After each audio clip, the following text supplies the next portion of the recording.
各位线上的同修，大家晚安，大家好，欢迎大家来参加今天晚上的读书会。今晚读书会的主题是贪欲不断，负债不尽。向别人借钱来花，还未还钱之前就是负债，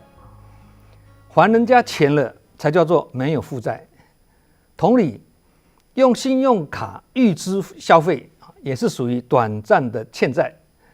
因为你拿到东西或者用完餐的时候呢，并没有付钱给人家，而只是刷一个卡而已嘛。要等到银行把你的存款扣除了，那才算是解除债务啊。有些产品呢，为了促销就说先享受后付费这也是一种欠债。等你付费给卖方东西才是属于你的，否则你还是属于欠债未还向银行贷款买房子也算是一种负债，房贷或利息缴清了，产权才属于你的，这个时候才是无债一身轻那贷款买车子也是一样的道理。以上这些都算是有形的负债还有一种是无形的负债，也是会令人债台高筑而压力沉重叫做心灵的负债。不管是有形的负债还是无形的负债，有时候钱债未清，心债又来才下眉头又上心头剪不断理还乱这样呢，无形的负债不尽，原因就出于贪欲不断贪欲也是一种欲望那我们常常讲无欲则刚，有欲则不刚贪欲少则负债少，贪欲多则负债多。然而要做到无欲就很困难但我们可以从少欲开始做起就好像说要做到无我比较困难，但可以从小我开始尝试做做看道理是一样贪欲就是鱼钩上的鱼饵，就是诱因有贪欲的人呢，很容易被利诱，没有贪欲的人就不容易被利诱。诈骗集团要骗人也是要先诱之以利嘛，先给你一些甜头，才能诱发你的贪念只要你的贪念一起就是鱼儿上钩了。而一旦上钩就很难脱钩，因为鱼钩都有倒钩被它勾住呢，就难以脱身了。那赌徒跟吸毒就是最好的证明了。明明知道十赌十输不是10赌9输一直输却还是赴汤蹈火，乐此不疲直到家破人亡身败名裂为止其实赌甚至比色所造成的破坏性更大。明明知道吸毒是犯法，且会残害身心，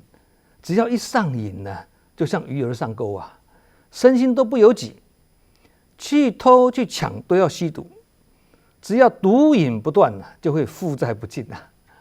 一个人或一个家庭何尝不是一样的道理呢？一个人或一个家庭如果长期处于入不敷出的这个状况下就会造成左支右绌，生活拮据这个还算好，顶多你要过着克勤克苦克难的生活而已但如果是负债累累这个就很要命了。因为赚来的钱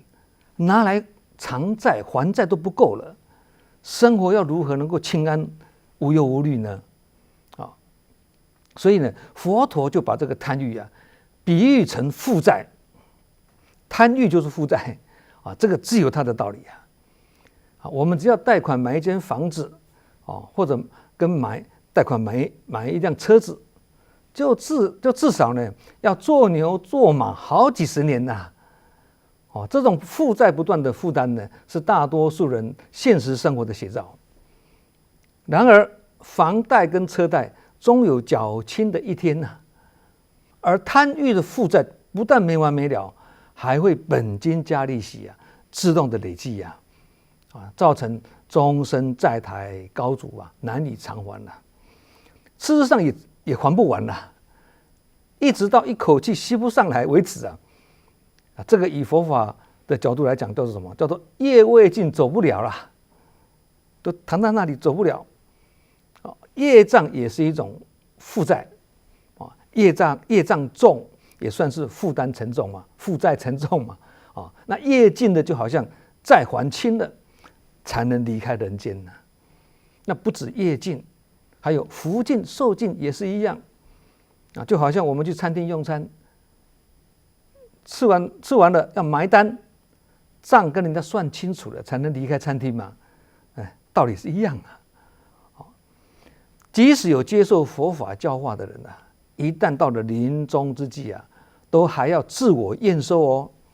是否能做得到心不贪恋，意不颠倒？可见的心不贪恋的功夫，到往生之际啊，都还不一定能做得到啊。反而是有一些没有学佛的人呢，他走得很自然，能死得有尊严没痛苦。有学佛的人都还不一定全部做得到。那这样有人会问那这样学佛要做什么？话不能这样讲啊，因为不能只看这一世嘛，要看三世因缘呐。贪欲是破坏我们内在家庭的敌人，它造成了我们求不得的恐惧跟痛苦。每一个人都有这种经验呐。情况恶化的时候呢，甚至会让我们产生羡慕跟嫉妒的这种不愉快的心理，很有道理啊！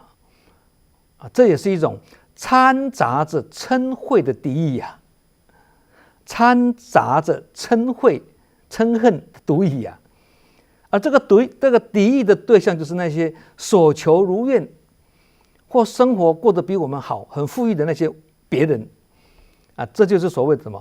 仇富心态啊。所以有时候呢，我们会与人为敌呀，跟人家缘结的不好啊。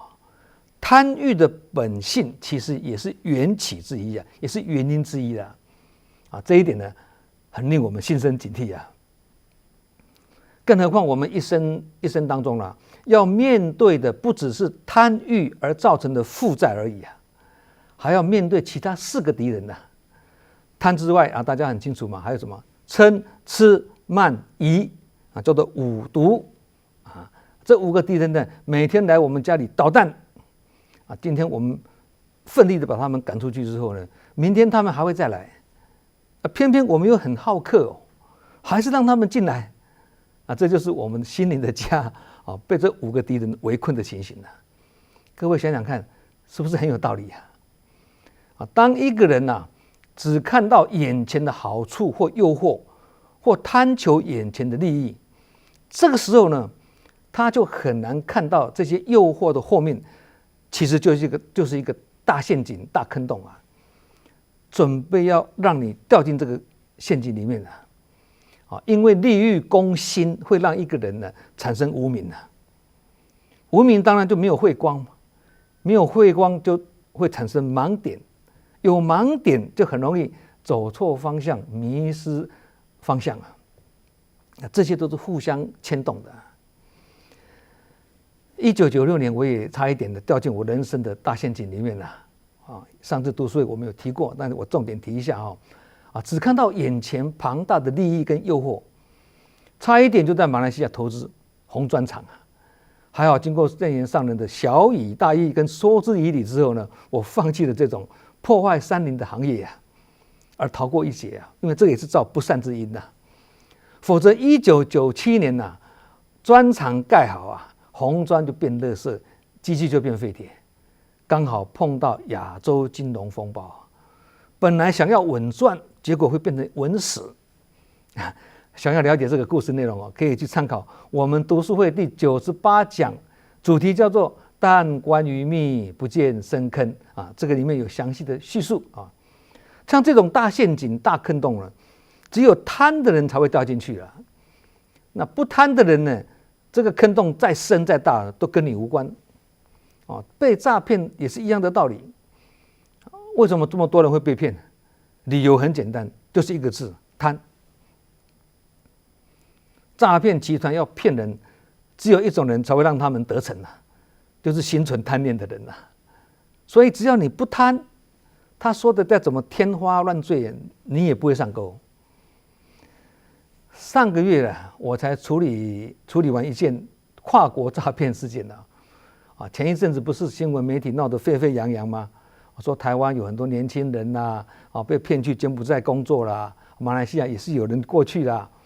结果被当作人质转来转去，卖来卖去。如果你要离开，就要先付一笔很大笔的这个赎金有人想要离开还不行，还要被毒打一顿，甚至还有什么强摘器官的这种传闻这些传闻是真是假呢？老实讲，我们不了解，我们也不做评论，所以也不能奏下结论。那刚好呢，有一位慈济委员的亲戚的孩子呢，在朋友的介绍下呢，也去了柬埔寨。那什么诱惑让他们想去柬埔寨呢？因为他们可以先预支一笔几十万台币的借款这就是甜头嘛。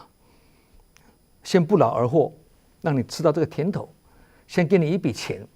再去柬埔寨工作，慢慢还债。结果呢，越还越多，因为高利贷，所以钱滚钱嘛。那地下钱庄就是这样的经营模式台湾叫做地下钱庄了新马叫做大耳窿了广东话叫做大鱼弄这个集团在柬埔寨呢有100多个，他们叫做园区的，他们不叫公司，他们叫园区都是有合法注册的公司。那经营的呢是网络行销的行业。其实你向他们借钱，然后去帮他们工作还债，即使是高利贷了这也是一个愿打一个愿挨，没有违法。然而你一向他借钱呢，就是上钩了这个钩还是有倒钩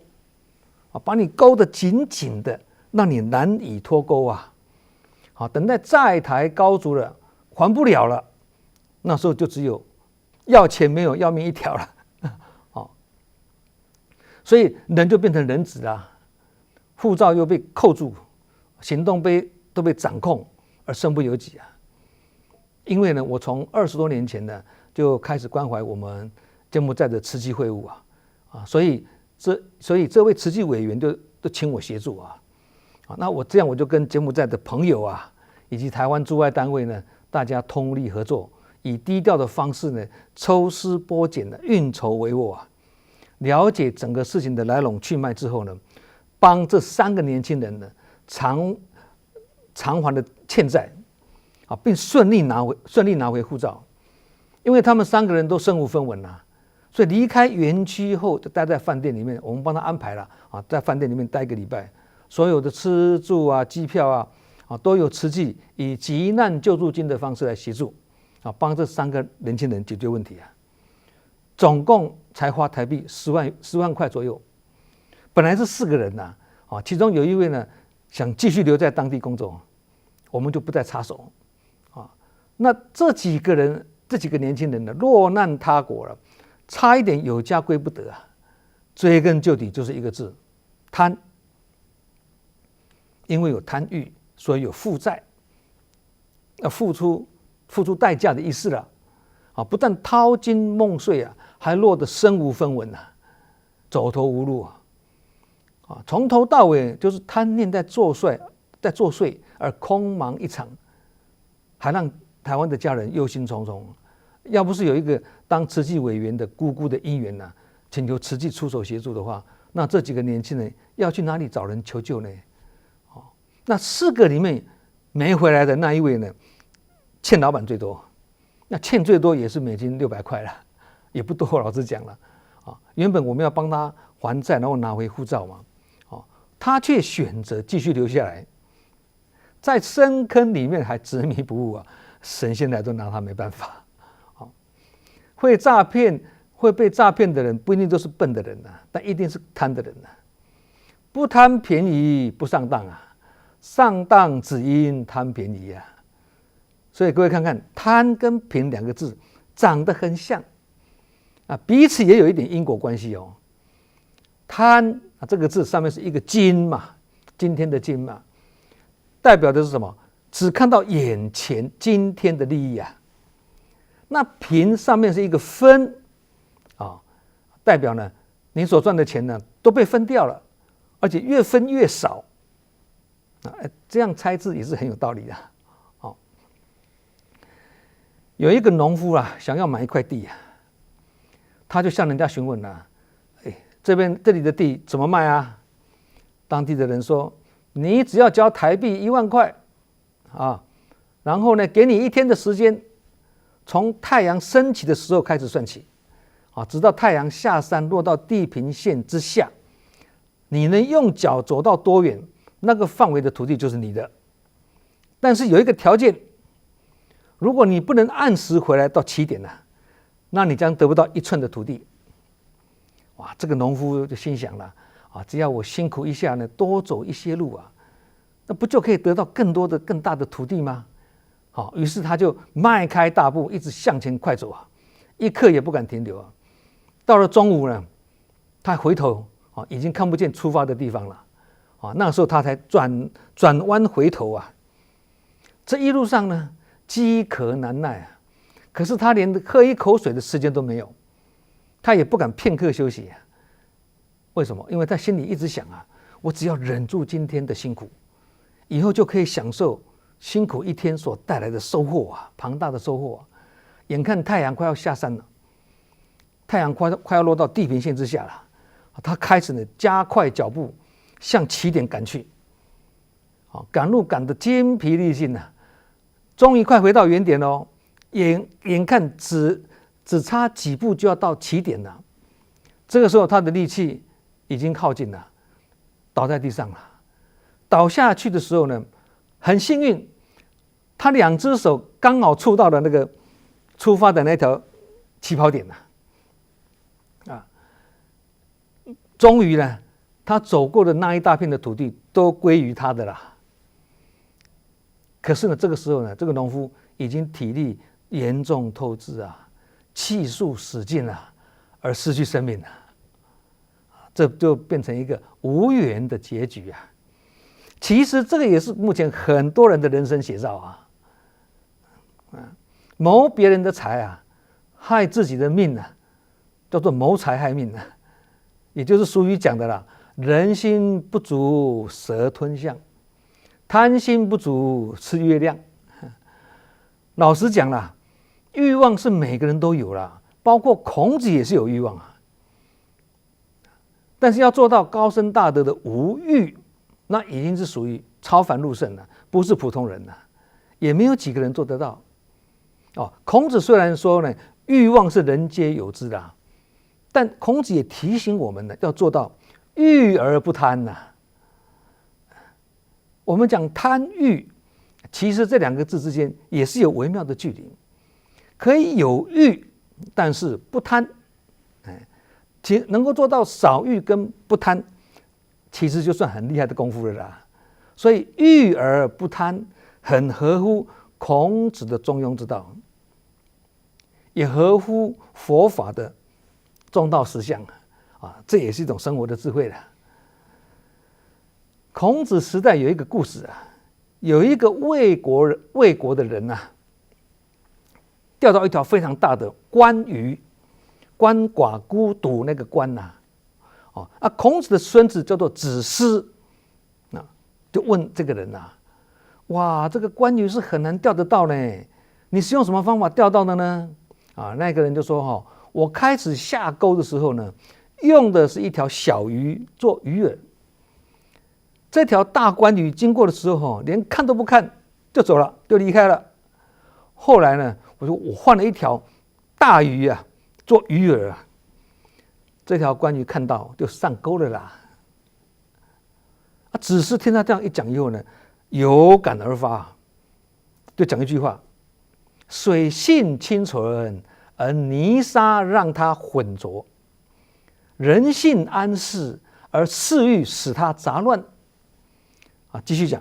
能拥有天下的人，一定不是图谋要占有天下的人；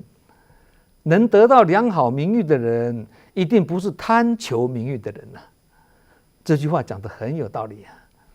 那有些人会说我才不会去贪这种小钱呢，我才不会去计较这种小钱呢。问题是，如果是大笔钱呢，那就不一定你会不会贪？你会不会计较啊？大部分的人是不贪小钱的，但钱多的时候，钱大笔的时候，有钱能使鬼推磨啊，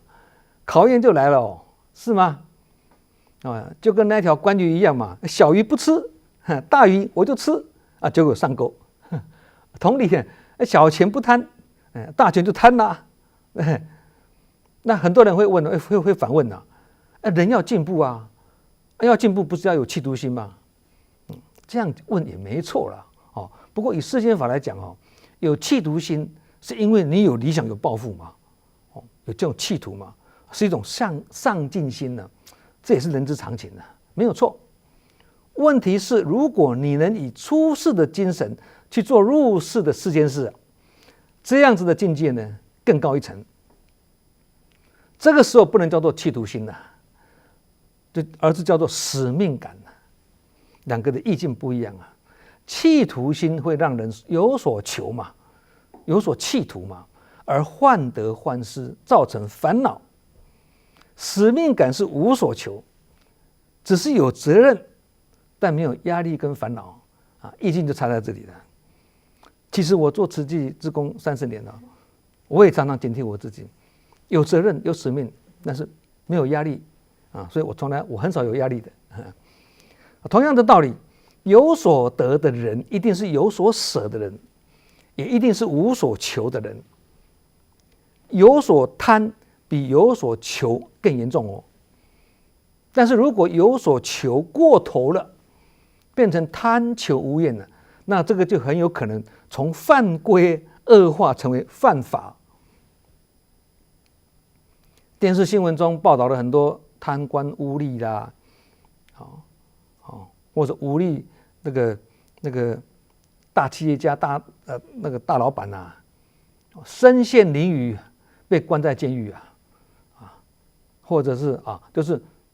贪过头变成贪赃枉法，不是吗？那些被政府通缉逃到国外的经济犯，最后客死异乡，不是为钱赌性命吗？人为财死，鸟为食亡，就是这样的戏嘛。佛陀也将贪欲呢比喻成一位旅行者，这位旅行者进行着一段完全没有任何准备的旅程当他又饥又渴的时候呢，看见远处有一个村庄，他就很兴奋又期待的说：哎呀，只要我能够达到那个村庄里面一定有我要的这个食物跟饮料啦。我现在最期望的事情就是找到这个村庄，我就好办了。但是当他抵达之后呢，才发现那是一个废弃的村庄里面什么都没有就这样再继续找下一个村庄，结果还是一个废弃的村庄，一无所有，令人失望这是佛陀对贪欲的譬喻其实就好像我们执意要买一个我们看得很喜欢的东西一样，我们都会讲不买不行，把这个买下来以后我就不买了但做不到，还是继续买，这个买完再买另外一个，道理是一样的所以呢，贪欲本身呢也是一个魔。平常我们阅读或者是研究有关魔的故事其实这一点用处也没有。最有效的方法是什么？趁着魔在行动的时候呢，我们来认识它，了解它的缘起是什么。为什么佛跟魔都来自我们的心呢？心外无魔啦，所有的魔都来自我们心中啦。他们都只能够在我们的心中作怪，去分析它，了解它。这些恶魔出现在我们生活中时，常常会化身为让我们很有好感的形态。我们有好感，我们才会喜欢它嘛，才会被它诱惑嘛，对不对？贪欲的魔在我们心中过得非常快乐，因为我们总是臣服于它，总是看走眼，让他的势力呢逐渐做大，也因此呢，魔才能够在我们的心中度过美好的时光贪欲在我们心中升起的时候，如果我们心理上一直努力抗拒，这样贪欲反而容易呢打败我们。但是如果贪欲一起，就好像那个魔一起一样立即以正觉去关照它，清楚告诉自己，这个是贪欲在作祟，这个是魔在干扰，充满在我们心中的各种诱惑、贪念、烦恼跟恶见等等的，都算是魔啦。只要我们不怕念起，只怕觉迟，心中立起正觉自然就能够以正破邪，让邪魔不侵嘛。佛陀在菩提树下即将证悟之际3个貌美的魔女奉了魔王的命令靠近太子，要以种种的甜言蜜语更曼妙的这个身体要来诱惑太子的心但没有得逞，就是这样的道理但是这个故事很长以后有机会我们再来详述了那贪欲的满足虽然会带给我们一些快乐，但是它危害的程度呢，除了会削弱我们的自制能力之外呢，一点也不输给嗔恚所以贪跟嗔是一体两面的，只要其中一个出现，另外一个就会跟在旁边因为贪欲会造成更多的欲望，而一般人也无法做到时时满足欲望，因为心中不知足即使欲望满足了，没多久又不知足了有些人就会因为这样而患得患失嘛，对，而心中充满了什么怨怼跟嗔怒，很有道理。所以贪跟嗔难兄难弟满足贪欲或实现愿望，会让我们产生期待的心理，因为想达到那个目标嘛，企图嘛，我刚刚讲嘛，那这个会让我们有短暂的快乐。但是贪欲跟愿望一旦达到相当的满足之后呢，快乐也就逐渐消失而结束。紧接着又是另外一个贪欲的产生跟满足的期待这就是我们的人生有些人觉得看电影或逛街逛美食街很快乐，但是如果从早到晚看到晚或从早逛到晚逛街或连续吃个不停这个肯定是一件辛苦的事情毫无快乐可言嘛。贪欲其实就是短暂欲望的累积这些短暂的快乐一旦延长时间，就不再是快乐的事情了。我们夏天洗个澡也是一样洗个澡很舒服洗个澡要几分钟，你在里面洗2个钟头不要出来，很快乐变成很悲惨对不对如果觉得把时间拉长还觉得很快乐，即使有人觉得还很快乐，那更要警觉了，因为逸乐的生活很容易削弱我们自制的能力，刚刚讲的嘛。而五欲之乐里面呢，也是会有欲乐之苦，是苦夹在这个乐里面的，你看，这苦中作乐的意思了。明朝的儒家学者王阳明大家都知道这个人嘛，他被贬义到乡下去，他就开始自省，这一生呢，我读圣贤书所谓何事以前我当官济世助民，现在既然官途受了挫折，我就应该努力于学习圣人之道圣人之道无他，就是检讨反省，经常关照这念心王阳明他有学儒学嘛所以他会这样子反观自照当时王阳明所拥有的财产都被充公了珍贵的东西只剩下江西景陶镇出产的一个瓷碗王阳明每天就欣赏这个瓷碗，很漂亮非常珍爱，因为这个瓷碗呢是他唯一珍贵的东西有一天他反省到，我自己连功名利禄都不贪爱了，却还是贪爱的这个瓷碗马上就警觉到了自己生死心不够坚定，所以他警惕自己，这是贪欲不断即使一个小小的瓷碗也是让他的贪欲没有中断的。所以呢，他就在自己的床边呢，放了一个棺材，干什么？提醒自己随时要提起生死心的。这样的一个做法，儒家的道理跟佛法的道理是很多是相通的啊。那棺材代表什么？代表无常，提醒自己人生无常。看到棺材就提醒了啊，人时时刻刻都活在无常当中嘛。所以王阳明非常精进用功啊，那发现自己还有一些贪爱，许多执着，这样就会没办法了生脱死啊。于是呢，他就决心对治自己的贪爱。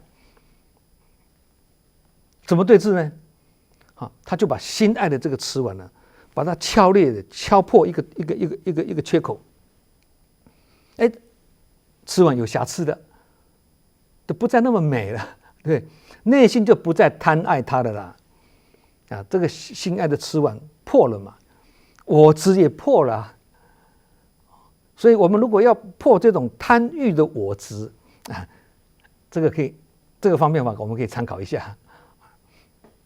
其实佛陀教化众生也是会用方便法嘛。佛陀教我们对治贪欲，其中一帖灵方妙药就是什么？节制饮食啦。一个人如果要学习降低欲望的话，第一堂课就是要从节制饮食开始做起。其实对于饮食的正确观念是随缘受用啦。我自己也是随缘受用，也就是说，好吃的不贪恋，难吃的不排斥。所以假如无法降低吃的欲望的话呢，却想要降低其他的欲望那是很困难的事情。这个道理其实很简单，就好像小学1年级的课都学不来了，如何去学5、6年级的课呢？是吗？不过不要误会节制饮食不是说完全不吃东西而是简单营养就好，摄取维持身体健康的足量饮食就可以了。其实食物过了喉咙之后好吃跟不好吃全部都搅和在一起了嘛，也没什么差别了嘛。对，所以这个道理如果想得通斋戒茹素就好办了。想不通的话呢，即使一餐不吃肉也是难办的。饮食的贪欲看起来好像是很容易满足但它却是每天3餐或4、5次不断的在发生。有的人还吃宵夜加起来就一天有4、5餐呢。对，如果我们能够成功阻挡其中的一餐或一次这个就有希望阻挡更多餐、更多次的这个贪欲了。节制饮食最有效的方法就是什么？斋戒茹素嘛。现在地球资源已经被人类过度开发耗尽了嘛，大地已经隐忍到极限而频频反扑嘛，造成全球大灾大难不断。所以拯救地球、爱护地球最直接有效的方法就是吃素跟少吃肉，而茹素更是身体的环保嘛，对身体健康尤其好嘛。相信这个道理大家都清楚了我们的心一旦被贪欲遮蔽的话呢，就无法辨认其他更重要的事情，叫做无明嘛，不是吗？就好像王阳明贪爱那个瓷碗而感觉自己的生死心不够坚定嘛，这个会影响我们了生脱死的能力。所以贪欲会遮蔽我们的心灵令我们只能看见贪欲的对象，而逐渐失去自我的了解及判断虚实的能力这就是我们大多数人所面对的盲点佛法叫做无明心灵匮乏的人无法得到完全的满足因为不知足因为心灵的充实永远赶不上贪欲的脚步就好像眼睛虽然是灵魂之窗，但同样是欲望之窗嘛，是欲望所在明明肚子已经饱了，眼睛看到还是想吃这个是每个人都要去克服的难题因为无法得到内心的完全的满足，所以常常会有失落感或挫折感因此呢，必须透过不断的探索来发现更多令我们感官刺激的惊奇的事物就因为这样子的动机呢，我们大多数的人一生忙碌不完，就是这个道理。其实啊，环游世界也是一件很简单的事情啊，只要累积一笔钱，买一张机票就可以办到啊。累积生活经验是每一个人平常就在做的事情啊。年纪越大，累积的经验就越多啊。但由于经验无法持续让我们体验，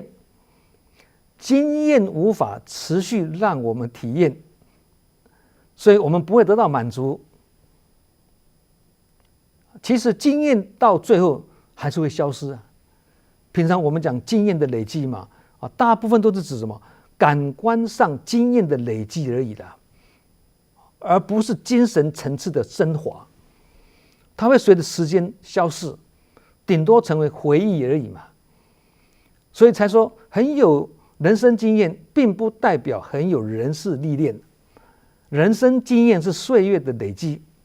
人事历练则是必须走入人群，接受人跟事的磨练跟考验啊，这样才会让人事历练升华为智慧的捷径呢。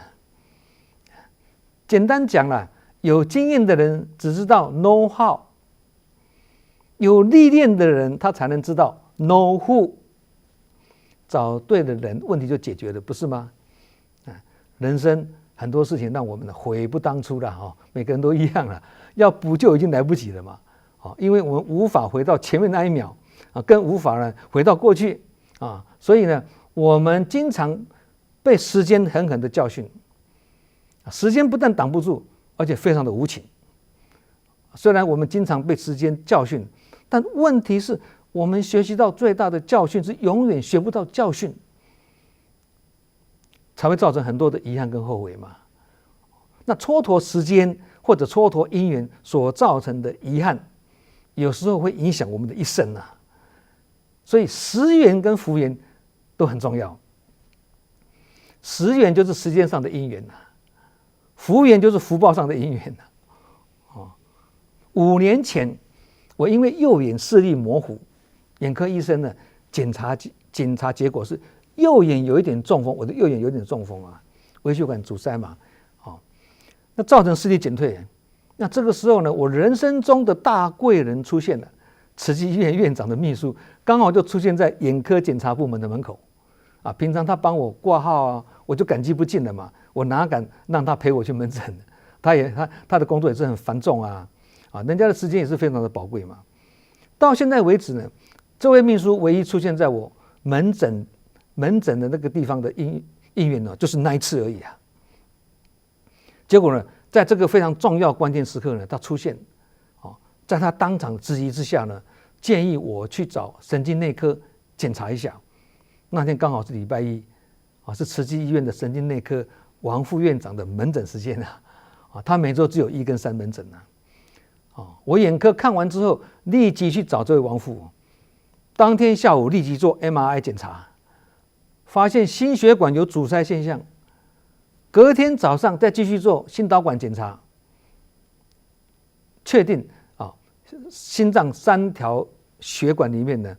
最主要的那一条呢阻塞85%，当场立即装支架。手术后呢，在 ICU 病房观察1天，隔天就出院了。就这样发现右眼中风到装上心脏支架，总共3天就谢谢收看，比感冒跟新冠病毒确诊还简单，你说神不神呢？所以如果没有眼睛中风的好因缘呢，就不会发现心血管阻塞的大问题看起来眼睛跟心脏有什么关系看，但是这样子一看，实际上是一条命的关系几个月前呢，那我们慈济医院进口了一台专门检查心血管的那个支架的仪器。那透过这台仪器呢，这位王副院长呢帮我检查5年前装的那个支架看看是否依然安好无恙因为我装的是那种自然吸收型的支架现在这个支架已经跟血管结合在一起了，已经看不到支架了。检查结果呢，现在心脏3条主动脉是零阻塞非常感恩这位院长秘书，也感恩我们这位大医王更感恩眼睛中风眼睛中风真是好事一桩，因为一眼就一心，一心就一命啊。这个就是食元跟福元具足，而大大影响一生啊。福元够就是不负债嘛，台湾话叫做做起来钝。那福元不够就是负债，台湾话叫做做起来度。台湾话这个钝啊，就是囤积的意思啦，就是欲知来是福啦。台湾话这个度啊，就是什么都小，就是抵债的意思啦哈。那无债一身轻啊，负债就包袱沉重啊。同理，无业一身轻啊，业重就业障缠身啊。总而言之啊，贪欲不断而造成负债不尽，这个是有形的，还算容易改善，容易解决。如果是无名不断而造成心灵负债啊，这个是无形的就比较麻烦一点不过虽说麻烦，其实有心就不难了，而破解之道就在于求其用心而已呀。好，我们今天晚上读书会贪欲不断，负债不尽就分享到这里。我们祝福各位福慧双修，法喜充满。我们下周同一时间再见。